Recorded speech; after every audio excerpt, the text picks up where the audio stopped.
I was at a wedding this past week where I saw an exercise in public speaking. The groom was asked to give a speech. He protested. He said he had never given a speech before in his life. He would be very embarrassed, and he begged off, but everyone insisted. He stood up in order to cover his embarrassment and perhaps to get a little support. He leaned his hand on the shoulder of the bride. He began his talk saying, "This thing has been forced on me."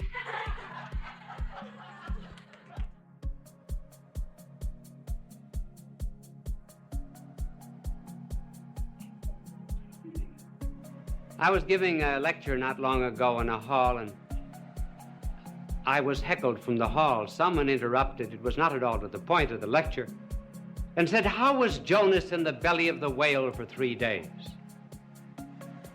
I said, "I really do not know. But I said, when I get to heaven, I will ask Jonas." He said, "Suppose Jonas isn't there." Well, I said, "Then you ask him."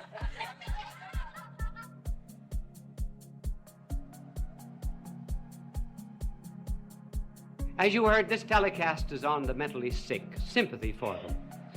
Perhaps a good way to introduce it is to tell you a story of 2 dogs that were walking down Park Avenue the other day, and one of them said to the other, who was quite an aristocratic little French poodle whose name was Peluche, he said, "I understand you're having nervous trouble." "Yes," he said, "I think I'll have to go to a psychiatrist." The other dog said to Peluche, "Well, why don't you do it?" Peluche said, "I can't.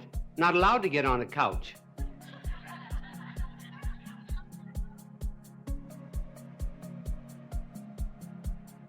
Why is it that we have more mental disorders in the United States than there is in the Eastern world? 51% of the hospital beds of the United States are occupied by mental patients. A mental breakdown is almost peculiar to Western civilization. The reason is this: what keeps people normal is being under necessity. That is to say, having a destiny to work out, or the fulfillment of a quest of some kind. Now, the Eastern people are under a very elemental necessity. There are 2 kinds of necessities. One of them is physical. The Eastern people have to satisfy the elemental requirements of life, the 3 R's. In other words, they have to have a roof for their head, rags on their back, and rice for their stomachs. And as long as they are bound to strive to keep body and soul together, they keep normal.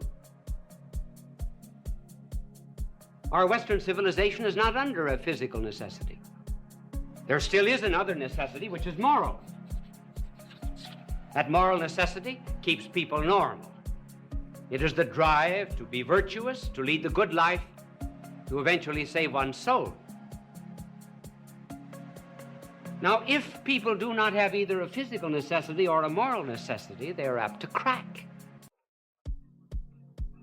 That's one of the reasons why in our Western civilizations, we have not the problem of the 3 R's, we've got the ABCs: anxieties, boredom, and complexes.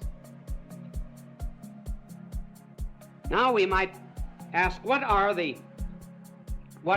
from a popular point of view, after all, this is not a medical discourse, the principal kinds of mental disorders from which people can suffer? Well, they are 2 kinds, and we will describe them quickly and as briefly as possible.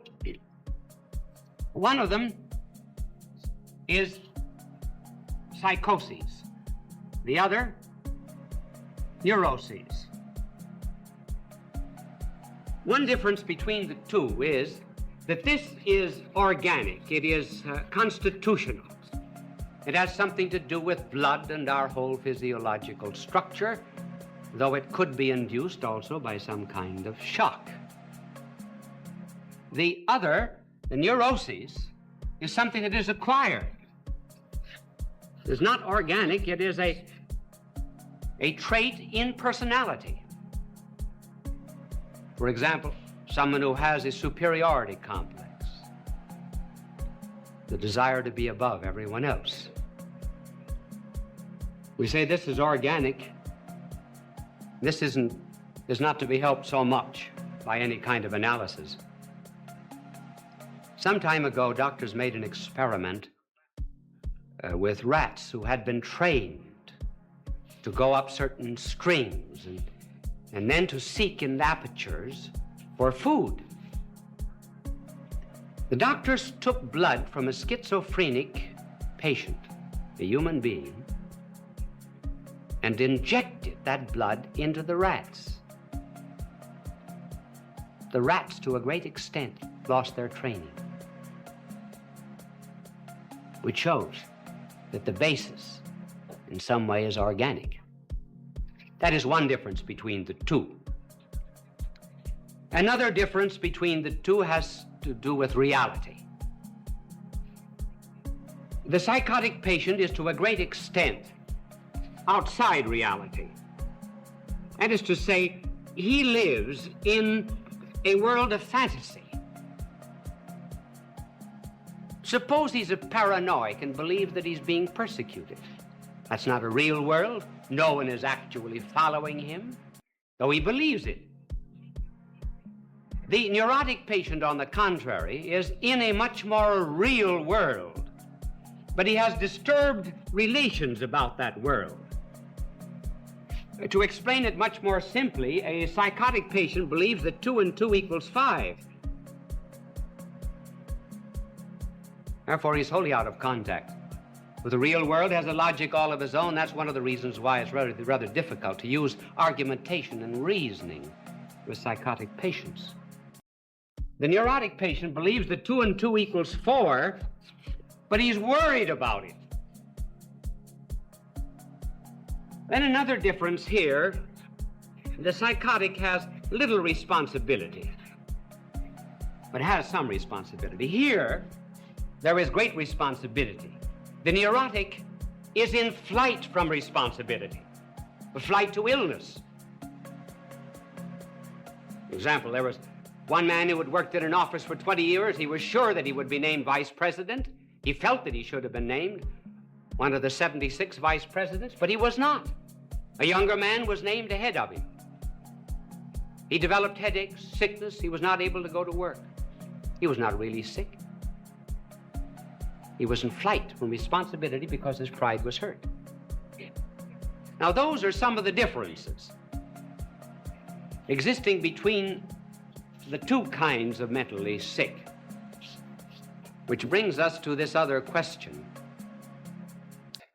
Why is it that so many people break? Now, here we're not so much concerned with the psychotic as with the neurotic, though the explanation will, to some extent, hold. The best explanation that there is that which is given by Dr. Viktor Frankl of Vienna. Now, he uses a very long term to describe it. Doctors must do that, you know. They're like philosophers and theologians. Sometimes big words carry the burden of those who are too lazy to think for themselves.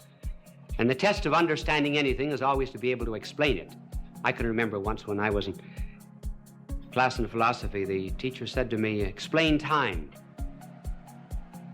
Give a definition of it." I said, "I know what it is, but I can't tell you." He said, "You do not know what it is. If you knew what it was, you could tell me." So now I wonder if I can explain Dr. Frankl's term for many, which he gives as the explanation of many neurotic cases. He calls it existential neurosis.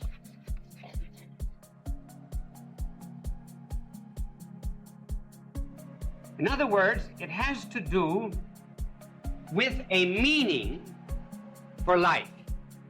He says that the drive is not a will to pleasure, not a will to security, not a will to superiority, but the essential drive of life is a will to meaning. For example, a person would not have a gadget in his house 10 minutes. without knowing what it was for. But some people will live 10, 20, 30, 40 years without knowing why they're here or where they're going. After all, that's the first question that has to be answered. And until that question is answered, namely the meaning of existence, one is apt to develop a neurosis. After all, when you go to the dentist, sit down in his chair.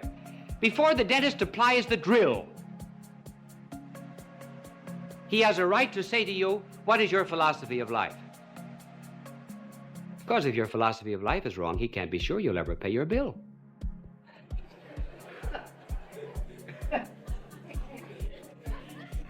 Must be some dentist in the audience.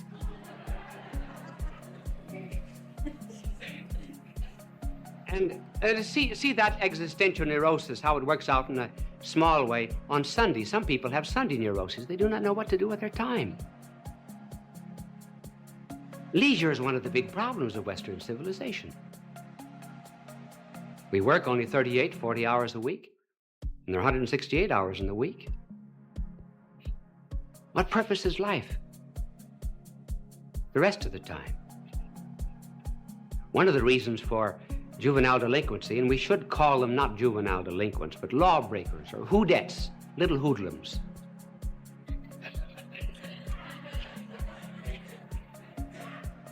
One of the reasons is these young people are in protest against their elders and their parents and their teachers, their educators, who are not giving to them a purpose of life. So they're out to destroy. They can see no goal or purpose in anything.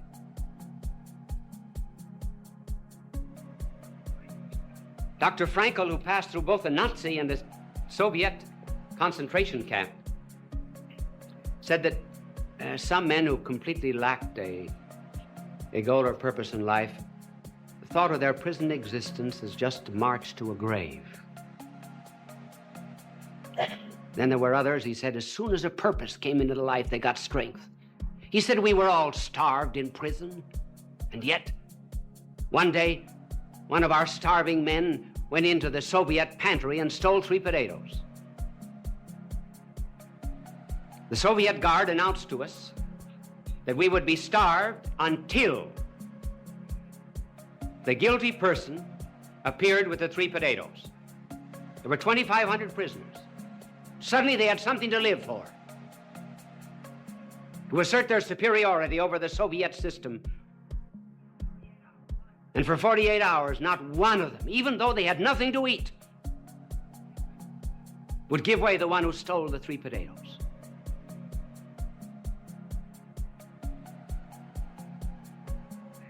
He said one other man who was suffering every form of torture in this concentration camp, and someone said to him, "How do you bear it so well?" He said, "When I came in here, I made a pact with God. I promised him that I would endure every manner of suffering without any kind of protest, if only my wife would be spared from a Soviet prison camp." And that's what makes the difference. Example with our missionaries in China.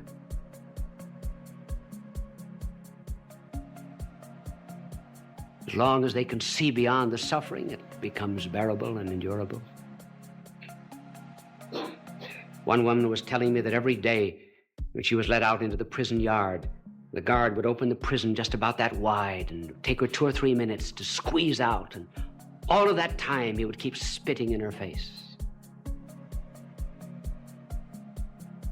And she just smiled back at him. One day she said, "Thanks," and without cynicism. And when she came back, he said to her, "Why did you say thanks?" He said, "Because you made it possible for me to understand how our Lord felt when he was spat upon." There was purpose. Nietzsche did not say many wise things, but one wise thing he said was, "One can endure the how of anything if you only know the why." And Dostoevsky, who suffered so much in a Siberian prison at the close of the last century, said, "I pray to God that I may be worthy of my sufferings." He was not suffering from a neurosis caused by the meaninglessness of life. Why is it that we have more sympathy for the physically sick than the mental? They get little sympathy. One reason is, I suppose, we have no experience of the mentally sick. We understand physical suffering. Then we attach a shame to mental sickness. We regard it as a stigma. Someone in the family is sick, we hide it. We do not hide the fact that someone has cancer, tuberculosis. I know of no spiritual book that has been written just for the mentally sick, for the psychotic and the neurotic. Now here's the point that I want to make. Whenever people suffer and we bring them consolation, we always tell them about our Lord on the cross. You see, our blessed Lord took upon himself all the sufferings of the world. First of all, because they were the effects of sin. And also, so that we could never say, God does not know what it is to suffer. And also, that later on, when he had triumphed over his sufferings, that we might see in others his agony all over again and be sympathetic to them. But when we talk to the sick, it's almost always to the physically sick, hardly ever to the mentally sick. Are they deserving of sympathy? I believe, really and truly, that our Lord suffered on the cross for the physically sick and in the Garden of Gethsemane for the mentally sick. Look at the words that describe his agony there. Sorrowful unto death, sad, heavy, fearful. All the psychological descriptions of these people whose minds are disturbed in some way. And then he suffered the loneliness that they have, their isolation from society. Loneliness by finding his apostles asleep. Loneliness by shutting off all divine consolation. Though he said, I might have asked my Father for 12 legions of angels.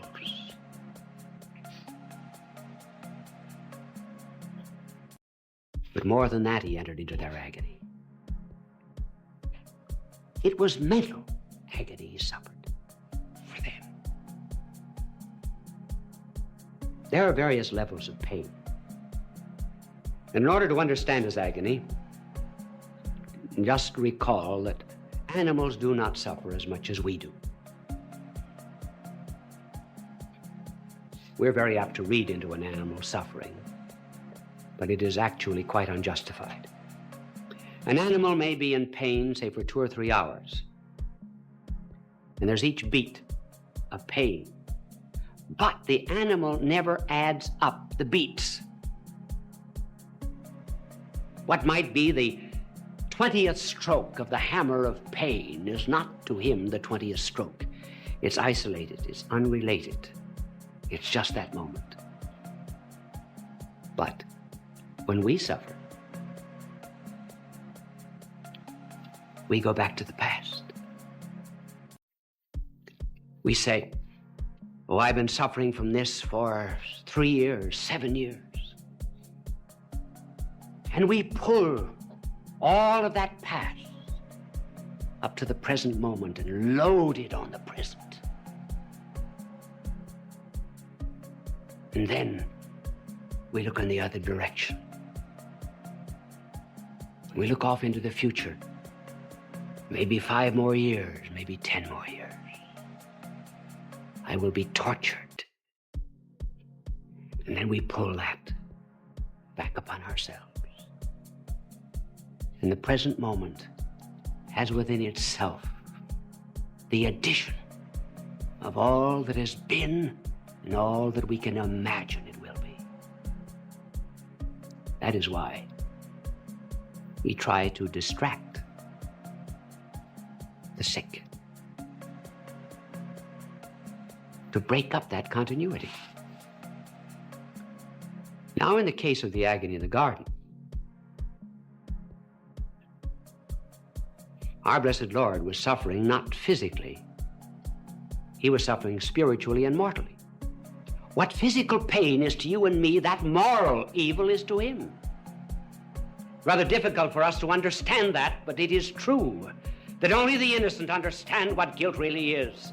So he begins to take upon himself all of the guilt of the world, all of that guilt that produced in some way, however indirectly, all the psychotic patients of the world. And all of the denial of guilt that produced all the neurotic patients of the world. And that is principally what neurosis is, the denial of the responsibility of their own guilt. And he took all of that upon himself as if it were his own. And the very thought of it, denying himself all divine encouragement, was so great that it drew from out of his body blood that fell as beads forming a rosary on the olive roots, a blood-red rosary of redemption. So that from that moment to this, the mentally sick could never say he does not know what it is to be sad and sorrowful unto death. And also, in order that we might see in all of the mentally sick of the world the continuation of the agony in the garden. Maybe from now on, we'll have more sympathy for the mentally sick. Bishop Sheen will return in just a moment.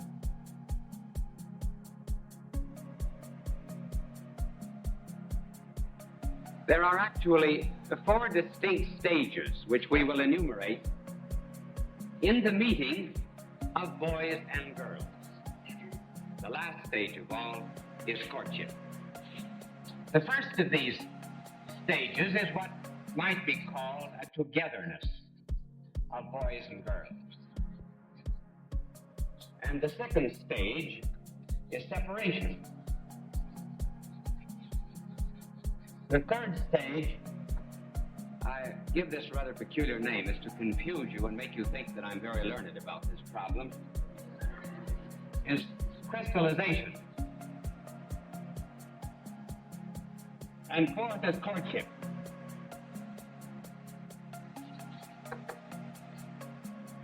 You know, I actually didn't spell that thing out because I don't remember whether there's 1 or 2 else in it.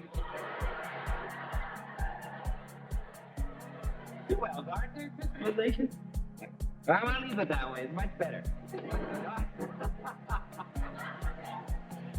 I should have looked for a synonym. Well, the first stage of boys and girls is that of togetherness in which they play together and are quite young, and they enjoy one another with a naturalness which is devoid of any of the troubles that come later on from sex differences. We need not emphasize this particular stage here. There's the same naturalness there that there is in the 2 children at the seashore who were the victims of divorced parents, and one said to the other, "How do you like your daddy?" The other said, "Fine." The first one said, "So did we. We had him last year." And the next is the separation. Now we reach a moment in the lives of boys and girls where the boys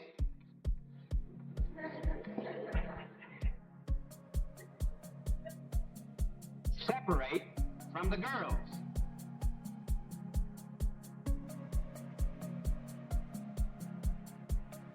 I'll bet I get another art scholarship for that one. Now, in this stage of separation of boys and girls, the boys do not want to be seen with the girls, and the girls do not want to be seen with the boys. As a matter of fact, the greatest punishment that can be given a boy at this particular age is to be made to sit with girls. Girls are all sissies. And then a girl, of course, in her turn, hates to be put with a boy. It's a very interesting stage of life, and a very good one, because it is one that might be called polarization, in which they break off into opposite poles. They might be called, actually, the positive and negative charges of electricity. You would never have sparks of love later on unless there was polarization at this moment. And this separation or polarization allows each of them to develop their physical and psychical differences.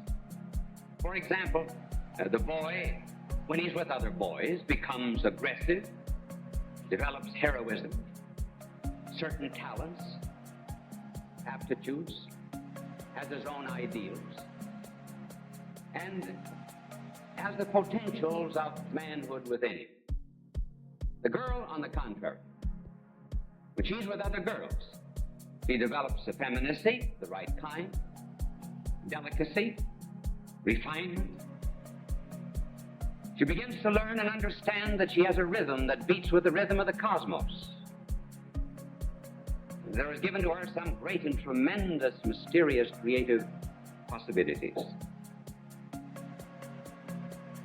This stage of separation is really so ideal that at this point of life, it is very well to have boys and girls educated separately.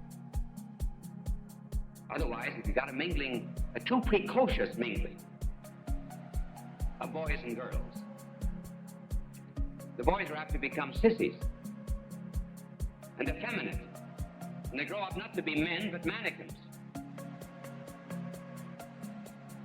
And the women in their turn, the girls in their turn, if they're too much mixed up with boys at this early age, they become boyish, impudent, rough, wear overalls. Not that there's anything wrong in wearing overalls, but it just simply is an evidence of how they tend to a certain kind of mannish dress. No boy, normal boy, loves a girl who is just a little too mannish. And no man ever loves a woman who has lost her femininity. So this stage is early in life, but it's one that's ordained by God. Then you come to the third and very interesting stage, and we call crystallization. The reason we call it that is this. If you put a piece of wood in the Salzburg salt mines, after a while, that piece of wood will be covered with crystals, which very much resemble jewels. They are not jewels, actually. They are just crystals. But they take on a seeming richness which is not their own. And so it is with boys and girls after they get into their teens a little ways.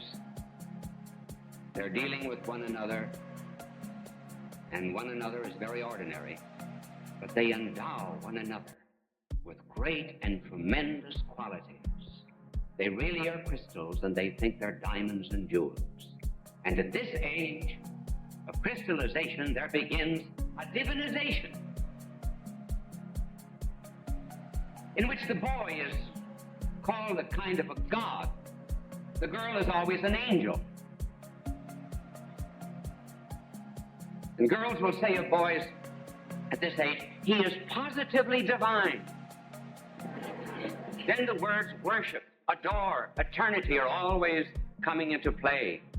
My little angel told me before I came out, when I told him about the girls were called angels at this age, he said, it'd be well to inquire if an angel can cook, particularly angel cake. Well, at this stage of divinization, there is something right and there's something wrong. And here very often is where parents and educators fail to understand the psychology of youth, simply because they do divinize one another. And they turn crystals into jewels. There's something right and good about this. They would not have had this instinct for turning girls into angels and men into some kind of divinity if there was not already awakening within their soul a love of the infinite itself. They have not only bodies, they have souls. And instinctively, these young people know that they were made for infinite happiness. God intended them to have it. There ought to be an ecstasy. There ought to be an unending thrill. They ought to be with the divine. They ought to be with the angels, certainly. And parents and educators should not make fun of young people who crystallize and divinize one another. Why is it that there's so much religion, and the words of religion are so much bound up with love at this stage? It's because love and religion always go together. Just like hate and communism go together, so do love and religion. Their mistake, however, is to place the infinite in the finite. And to think that the infinite happiness and love and ecstasy and thrill that they want, thrill that is unending, is to be found in something that is purely corporal and physical. That's their mistake. But their craving is right. And a certain amount of sympathy toward the young at this stage can lead them on to a right appreciation of what is good, to what they're really seeking. This is the age, of course, when boys begin to wash behind their ears.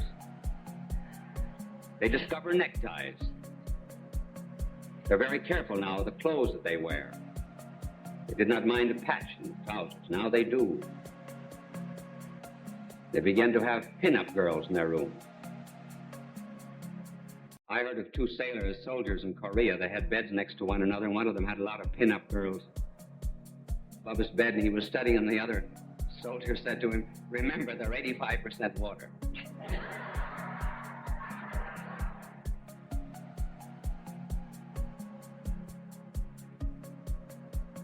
And then the girls at this stage discover lipstick, high heels, and perfume. I know of one girl who was being crystallized at this particular age of life who believed the perfume advertisements. Remember the cartoon that appeared years ago? Someone went into a perfume counter and said, "Haven't you anything for beginners?" Well, this girl went in and she wanted some perfume.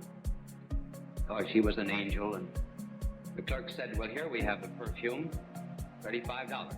It's called Perhaps." She said, "For that price, it ought to be called Sure."